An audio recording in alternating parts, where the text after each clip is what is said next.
Hello, how are you today? Welcome to my channel. My name is Carlos. If you like any of my content, please like, subscribe, hit that bell, and let's start. Today I want to show how I create this sculpture of the god Horus, and I want to talk about a little bit about him. But before anything, I have to let you know that I used this clay before. I created a dragon head and I didn't have the best experience. So I'm giving Cosclay another opportunity, another chance. That's what I'm using to create this piece. Any mythologies, no? And Egyptian mythology is one of my favorites. But like any of these stories, depending on the time, depending on the place, the stories changes. Now we have Egypt that had so many dynasties, so many periods that some stories gets not only changed but completely different. And one example is Horus. You have Horus in different stories with different origins. One of the origins is that he's the son of Ra. The story that I'm going to tell you is that he's the son of Osiris. And it's really easy to know who he is because he usually has the crown of the high-in-law Egypt. But there are many Horus out there. There are like 4 or 5. But they're different ones, so it's possible that you have heard different stories. And before we talk about Horus, we need to talk about his parents. So we have that we already know that Osiris was his dad and Isis was his mother. Also, he has an uncle and an aunt that are really important to the story. The brother of Osiris and Isis is Set, and he married also his sister Neff. So it's important to know that they're all sister and brothers. And in the Egyptian mythology, well, the culture they put in the represent, now it's really important, these male and female energies. You're gonna see a lot of gods that they have their counterpart. So in the story, it's really well known that Osiris, he was the god of the underworld. But before he was the god of the underworld, he actually was the god of the high and low Egypt, the ruler of pretty much everything. And his son Anubis, he was the one that was the god of the underworld. But before all this, let's start with the origins. So we can say that the god decided that Osiris, he is the selected god to be the ruler of everything. We have said his brother that he hated that idea. No, he wasn't the chosen one. He wasn't the one that it was in power, and he wanted that. He wanted the power. He wanted to get rid of Osiris. Many years passed, and his wife Nephti, he seduced Osiris, and they had a kid. So some stories say that Osiris didn't really betray his wife Isis, but that Nephti used her power just to look like Isis, and that's how she was with Osiris. Said he was furious. No, he was really angry. He felt the betrayal of his wife having a kid with his brother. And this kid, we already mentioned it, is Anubis. Yeah, Anubis is the son of Osiris and Nephti. So said, okay, now I'm gonna get rid of you. And in a party of the gods, he brought this coffin, this amazing and beautiful gold sarcophagus with so many beautiful details, so many precious rocks. And he said, whoever fit in the coffin, they can keep it, they can take it home. So it was so beautiful that so many gods wanted to try it out. And it kind of looked weird, but let's remember that in Egyptian mythology, death was in the end, wasn't just everything. Even dying, you could have a better life and even be more powerful. So it wasn't something that dramatic, no? Probably nowadays, someone, I don't doubt it, that they will try to do it just for curiosity. But Osiris completely say, hey, I want to try it out. I love the coffin, let's do it.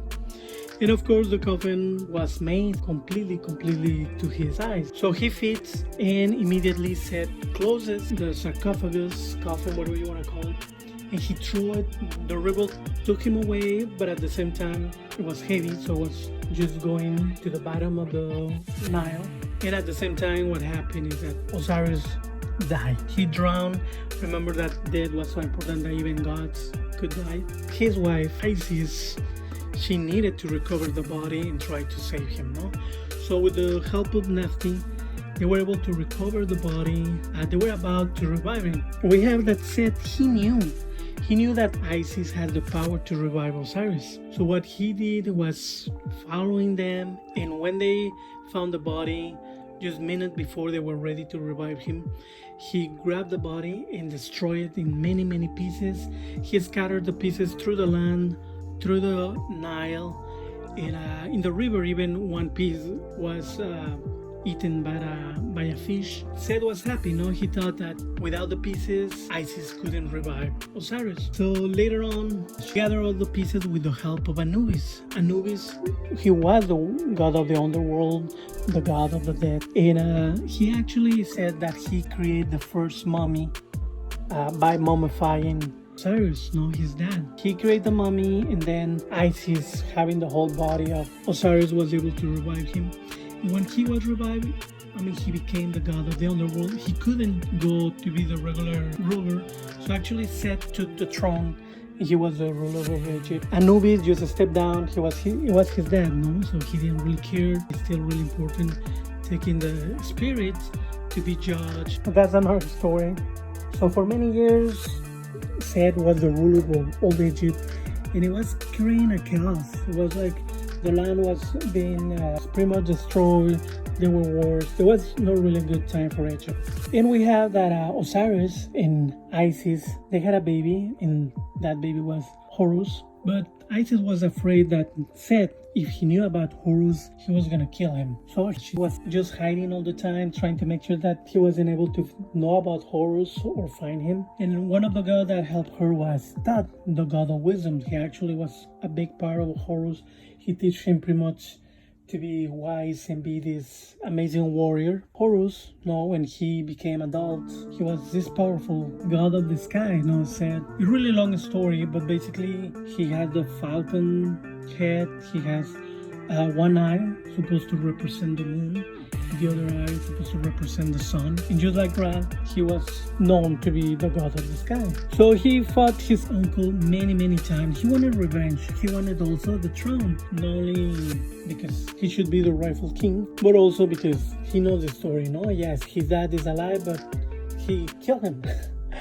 So he wanted revenge, and he fought him many times. And sometimes he even almost killed him, but he was detained by other gods. So it's just weird stories. Many things happen. Like example, it was one time that Seth told him, "Hey, let's become hippopotamus and let's be 3 months under the water without going up to take some air, and let's see who holds the longest." So they did that. Horus planned with his mother Isis to grab a spear. Some stories said that Horus was gonna take the spear and kill Seth in this animal form. And other stories that I knew, the one that I really knew, is that the mother, while they were both, now his son and Seth, underwater, she was gonna come and kill him with the spear. And I'm gonna take the story that was the mom that was gonna kill Seth. Something interesting that happened was that Horus, it's curious because he's supposed to be the good god.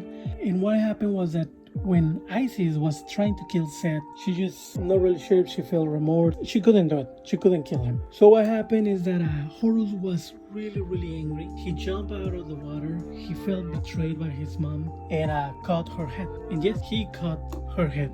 It's just crazy that happened. She was saved by the god Thoth, the god of wisdom. She didn't die. So it was one time that the god said, okay, let's agree that Seth is gonna be the ruler of the high Egypt and Horus the ruler of the low Egypt. And that happened for a certain period of time. But later on in a party, Horus with his mom yeah, they still, like, that issue of the head, didn't happen. Isis helped Horus to poison this cabbage lettuce head. When Seth took a bite, he wasn't really poisoned, but I don't know, the description to me is they took a little bit of divinity, because it is said that the sun disc that you see in the god Ra came out of his head, and then the god Thoth just grabbed it and put it on his own head. So he was a god of wisdom. So Seth being betrayed, being humiliated, being just defeated, we can say. He was also punished by the gods to be with Ra. And Ra, one of his duty was to take the light through the sky, not the sun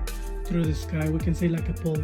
He had to go through 7 gates, and there's a lot of story. One of the most important things is that he had to survive a serpent, and this serpent was a giant serpent that could eat and kill the god. It reminded me of the son of Loki, Nordic mythology. But basically, that was one of the things that Seth had to be with Ra. And it's just interesting. Even in some cases, it said that also Horus had to be with Seth and Ra actually protect Ra from also the serpent, but actually sometime from Set, I think, if I remember correctly. Like I said, basically that's another story by itself. But Horus became the ruler of the High Low Egypt. Hopefully you liked the story. Hopefully it wasn't that confusing. Please comment below. You know if you want me to create these stories when I do my pieces, or if I just keep doing pieces not telling any stories. So the second part, I'm gonna create a mold, I'm gonna create a replicant resin, and I'm going to paint.